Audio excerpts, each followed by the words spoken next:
In this presentation, the construction of a wrist-spanning frame with a small external fixator will be demonstrated.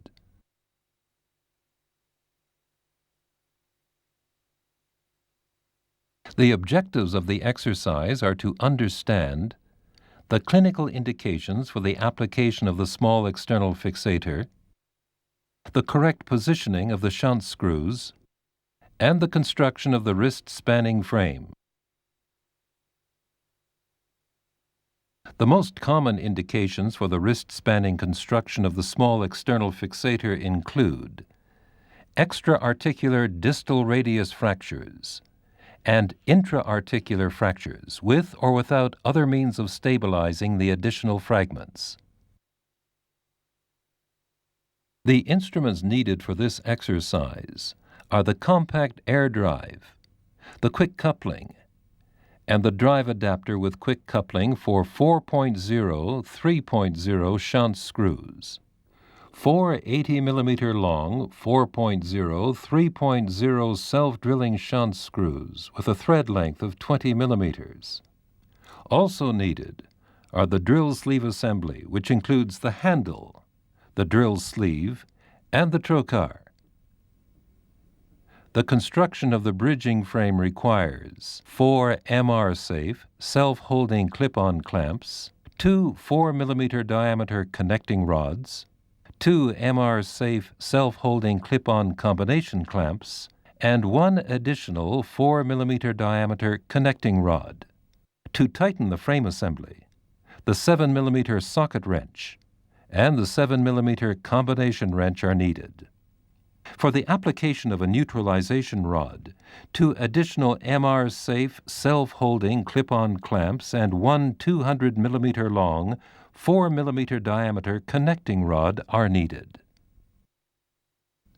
The shunt screws in the second metacarpal can safely be placed in a 60-degree dorso-radial arch. The position of the shunt screws in the radius depends on the soft tissue situation and the position of the neurovascular structures. The construction of the bridging frame will now be demonstrated. The bone model is secured in the clamp.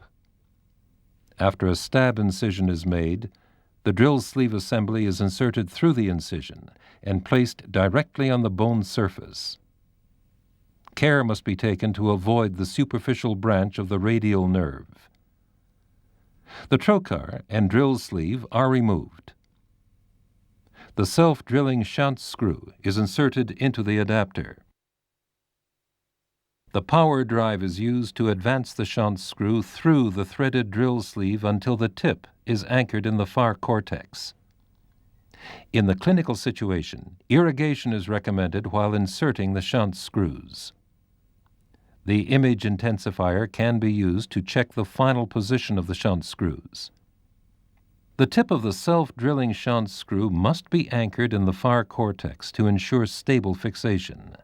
Penetration of the far cortex is not necessary. Once the shunt screw has been placed, it's released from the adapter, and the drill sleeve is removed.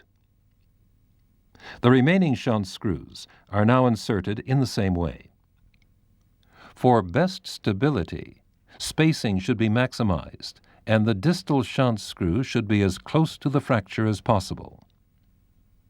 2 shunt screws should be inserted in both the diaphysis of the radius and the metacarpal. The position of the shunt screws should be determined according to the fracture, the soft tissues, and the anatomical situation. The greater the distance between the 2 screws, the higher the stability of the frame. The clip-on self-holding clamps attach the 2 shunt screws in each main fragment to a connecting carbon fiber rod. Care should be taken to ensure that each rod has enough space around the fracture to accommodate a combination clamp.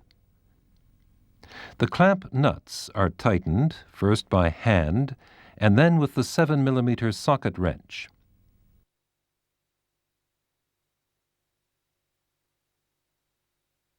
Final tightening is completed with the 7mm combination wrench.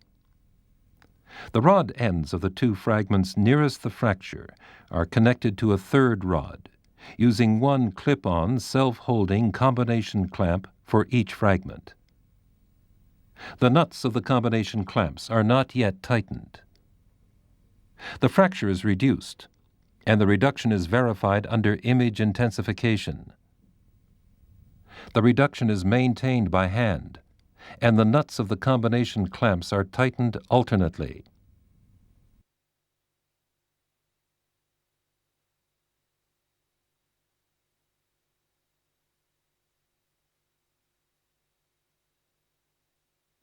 Additional stability can be provided by a neutralization rod. It is sufficient to attach the rod to one shunt screw in each main fragment.